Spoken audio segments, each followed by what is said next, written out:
Good afternoon, my dear student of class 12 Hindi medium.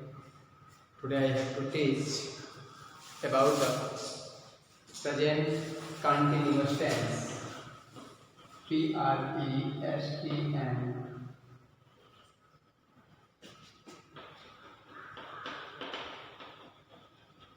Continuous tense. Present continuous tense मैं आपको क्यों पढ़ाने जा रहा हूँ, क्योंकि आपको पता है ऑलरेडी कि जो लेसन हम आपको अभी पढ़ाए थे, ठीक है, the face on the wall, उस लेसन में ये आपको भरवाया था मैं, तो ये दिया हुआ है। सिंपल प्रेजेंट हो गया था उस दिन लास्ट डेट में। आज हम आपको पढ़ाने जा रहे हैं प्रेजेंट कॉन्टिन्यूअस टेंस। इसको और क्या बोलते हैं? प्रेजेंट कॉन्टिन्यूअस टेंस को हम बोलते हैं present imperfect tense. Present imperfect tense. तो इसकी पहले सबसे पहले हम पहचान जानेंगे। इसकी पहचान क्या होती है? इसकी पहचान होती है जिस वाक्य के क्रिया के अंत में सबसे पहले किसी चीज का पहचान होना बहुत जरूरी है। जब तक हम पहचानेंगे नहीं तब तक हम उसको जान नहीं पाएंगे कि ये क्या है। जिस वाक्य के क्रिया के अंत में रहा है, रही है, रहे हैं, बैठे हैं, बैठा है, पड़ा है, लेटा है, खड़ा है, बीमार है इत्यादि शब्द आए, उसे जो है प्रेजेंट कंटिन्यूअस टेंस कहते हैं। ठीक है। अब इसके बाद फर्स्ट नंबर पे आता है ए नंबर में अफर्मेटिव सेंटेंस। जैसा कि आप जानते हैं किसी भी टेंस को जब हम पढ़ते हैं तो उसका 3-4 प्रकार का सेंटेंस बनता है। ठीक है ना? क्या क्या? Affirmative sentence, negative sentence, interrogative sentence and interrogative negative sentence. 4 प्रकार से हम लिख सकते हैं उसको। अफर्मेटिव सेंटेंस का स्ट्रक्चर क्या होगा? अफर्मेटिव सेंटेंस का स्ट्रक्चर होगा subject plus is and are plus V4 plus object plus R W, ये होता है। अब हम यहाँ पे देखते हैं कि इसके there are some rules to make present continuous tense. ये जो है कभी भी कार्य जो पूरा नहीं करता है, इम्परफेक्ट होता है, ठीक है, इनकम्प्लीट होता है, उसको हम ये टेंस कहते हैं। ठीक है। जैसे अब यहाँ सम मोर रूल्स में क्या होगा? सम मोर रूल्स। रूल्स ये है इज का प्रयोग कहाँ करते हैं? इज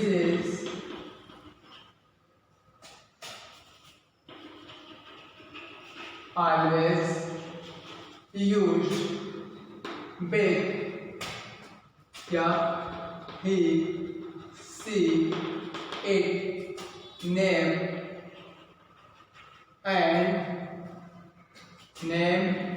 and all singular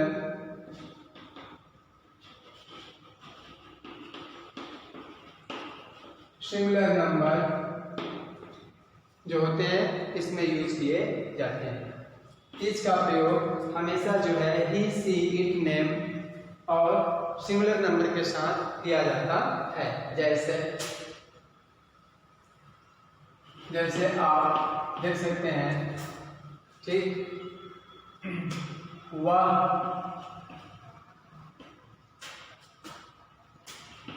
अपना काम कर रहा है। वह अपना काम कर रहा है। आपको बताया था कि जिस वाक्य के क्रिया के अंत में रहा है, रही है, रहे हैं, बैठा है, पड़ा है, लेटा है, खड़ा है, बीमार है इत्यादि शब्द आए तो वहाँ पे हम इसका प्रयोग करते हैं। और एक चीज और है, जैसे उसने खेत जोता है, जोता है में भी इसी टेंस में आता है, जबकि देखिए अलग है। देखिए हमें क्या होगा बेटा? फिर यहाँ हो जाएगा he is doing his work. कैसे होगा? ही के साथ अपना के लिए हमेशा हिज का प्रयोग होता है। जो प्रोनाउंस, जब सारे प्रोनाउंस को हम पढ़ते हैं इसमें हमको ये जानकारी मिलती है। ठीक है, ये हो गया ये। अब इसके बाद हम आते हैं एम का प्रयोग कहाँ करते हैं। जैसे एम है तो आपको पता है already, am is always used only specially for I. Am जो है केवल आई के साथ यूज होता है, इसका बता ही दिया। तो अगर यहाँ पे हम लिखते हैं कि मैं, चलो मान लो इसके जगह पे हटा के मैं लिख देता हूँ कि मैं अपना काम कर रहा हूँ, क्या हो जाएगा? फिर हो जाएगा यहाँ पे आई एम। आपको बताया होगी कि आई के साथ क्या होगा, हो जाएगा आई एम डूइंग। यहाँ अपना के लिए पॉजिटिव केस में माई हो जाएगा। क्या हो जाएगा? आई के साथ माई, ही के साथ हिज, शी के साथ हर, यू के साथ योर, वी के साथ आवर, दे के साथ देयर। ठीक है, वन के साथ वंस। ये सब सारे यूज जो है बेटा किया जाता है। ठीक है ना, बिल्कुल आप समझिए। मैं अपना काम कर रहा हूँ, I am doing my work. अब इसके बाद आता है बेटा, देखिए ये आपको इज एम और आर का use. Are is always used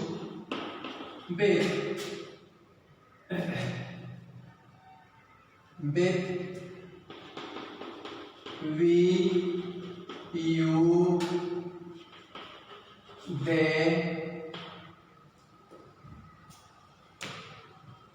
they and all plural numbers। we, you, they और सभी जो है प्लूरल नंबर्स के साथ हमेशा जो है आर का प्रयोग किया जाता है। जैसे यहाँ लिख देते हैं, ठीक है, लड़के, ठीक है, लड़के अपना काम कर रहे हैं। तो लड़के, सबसे पहले देखिए कैसे होगा, लड़के कर रहे हैं अपना काम। लड़के कर रहे हैं अपना काम, क्या होगा?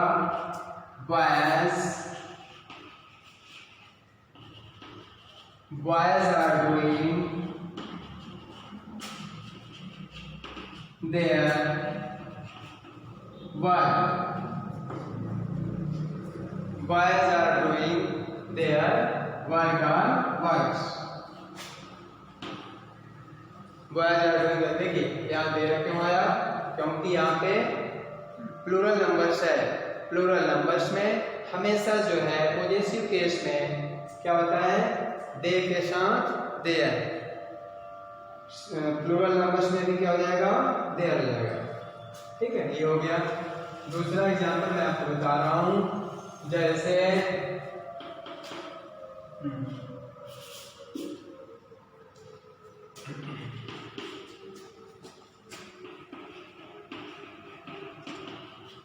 किसान लोग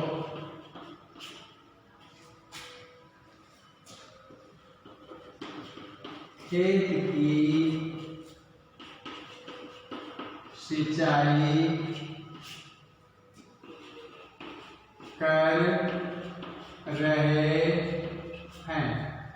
सिंचाई कर रहे हैं, ये हो जाएगा, क्या हो जाएगा? किसान लोग के हो जाएगा द फार्मर्स और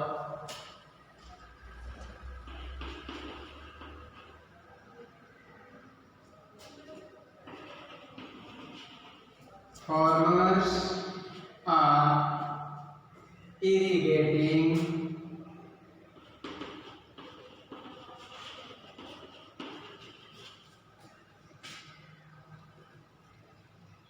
of the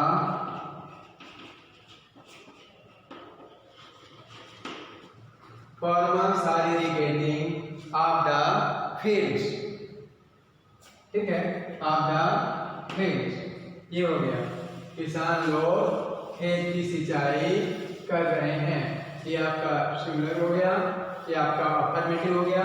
अगर अब हम इसको, ठीक है, अब इसमें बी नंबर में आता है आपका नेगेटिव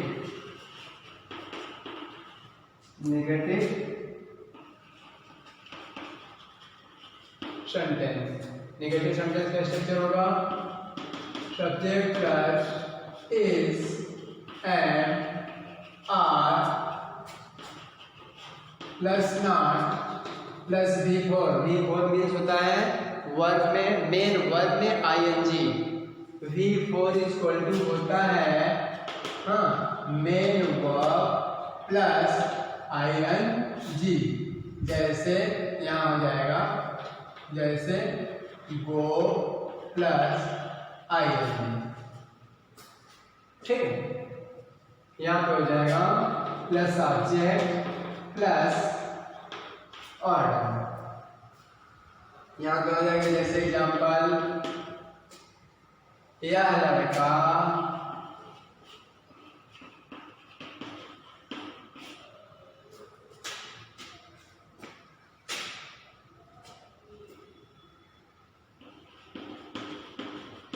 अपना पाठ याद नहीं कर रहा है। यह लड़का क्या हो जाएगा, यह लड़का, यह जो है डेमोस्ट्रेटिव प्रोनाउन है, ठीक है, जो कि क्या कर रहा है, लड़के को डेमोस्ट्रेट कर रहा है। यह लड़का फर्स्ट नंबर, ठीक है, यह लड़का नहीं कर रहा है याद, ठीक है, याद नहीं कर रहा है अपना पाठ। क्या हो जाएगा, this boy is not learning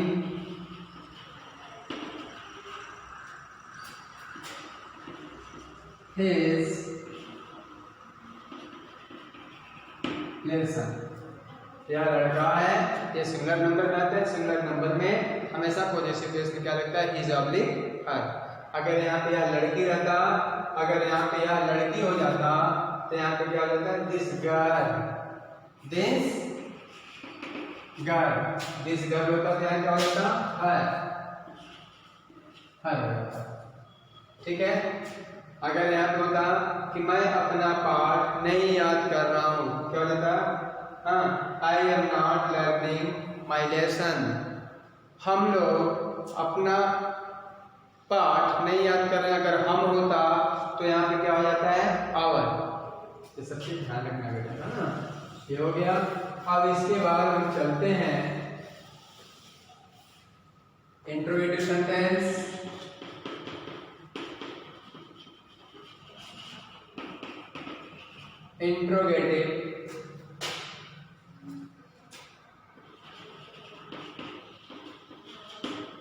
Interrogative sentence. In interrogative sentence, always ask question and always inserted the question mark in last of the sentence. ऐसे सेंटेंस में हमेशा ध्यान रखिए बेटा कि लास्ट में क्या आता है, क्वेश्चन मार्क आता है। हमेशा क्या आता है, क्वेश्चन मार्क आता है। तो हम क्या करेंगे, यहाँ पे सबसे पहले लिखेंगे यहाँ पे, ठीक है, question word plus is am are plus subject plus V4 plus object plus rest of the word. अब रेस्ट ऑफ द वर्ड क्या है, ये मैं आपको भी बताता हूँ आज। जैसे क्या तुम, अब देखो क्वेश्चन वर्ड में भी, ठीक है, क्वेश्चन वर्ड उसे बोलते हैं जब हम कोई भी स्टार्टिंग में किसी भी चीज से हम, जैसे क्या तुम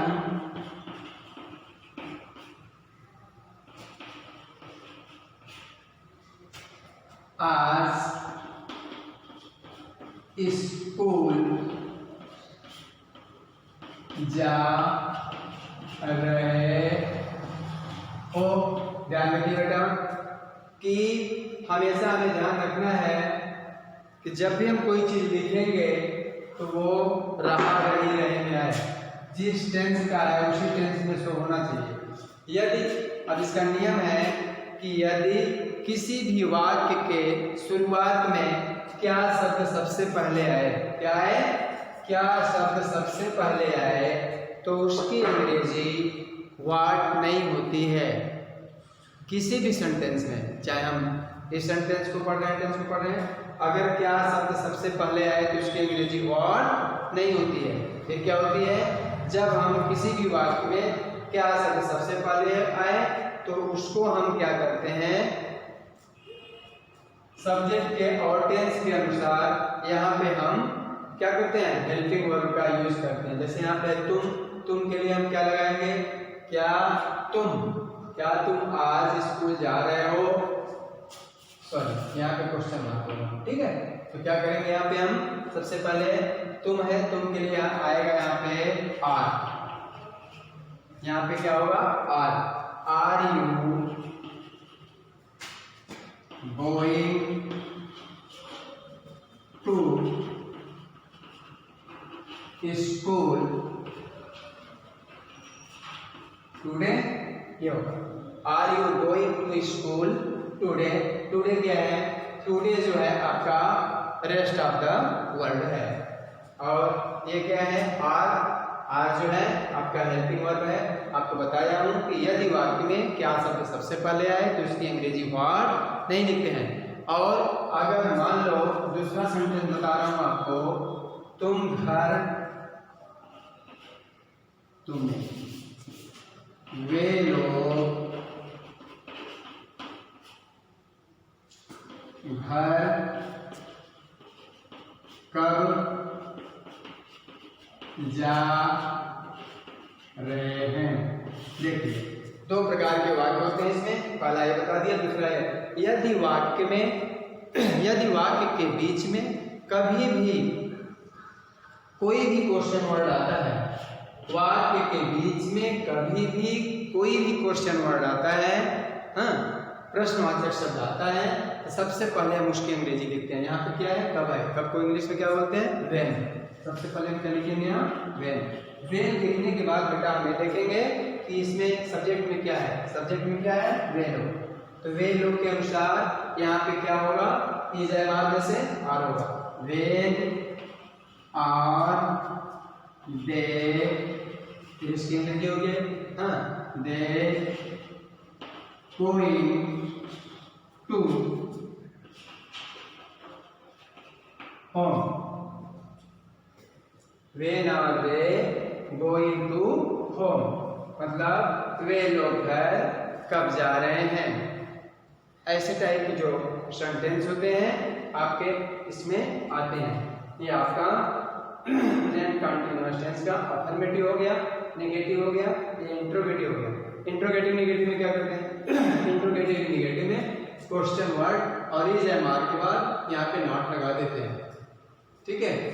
सब्जेक्ट के बाद पहले सब्जेक्ट होगा, सब्जेक्ट के बाद यहाँ पे स्ट्रक्चर में क्या करते हैं, नॉट लगा देते हैं, फिर बिफोर लगाते हैं। तो ये आपका हुआ बेटा ये प्रेजेंट कंटीन्यूअस टेंस। ये हमको क्यों पढ़ाना पड़ा, इसलिए कि आपके लेसन 6 में जो the face on the wall है, चेहरा दीवार पे, उसमें जो है ये दिया हुआ है, इसलिए हमें पढ़ाना पड़ा, ठीक है। अब इसके बाद नेक्स्ट टर्न पे I will teach you lesson 7, ठीक है, यही है। और आप सारे नियम्स को देखिए, अगर आप ग्रामर चाहते हैं और आपको पता है कि आपको बोर्ड पेपर में बैठना है, बहुत ही अच्छे से एक एक चीज़ कॉन्सेप्ट क्लियर करिए। जब आपका ग्रामेटिकल कॉन्सेप्ट क्लियर रहेगा, निश्चित ही आप अच्छा करेंगे, ठीक है। Good day, thank you.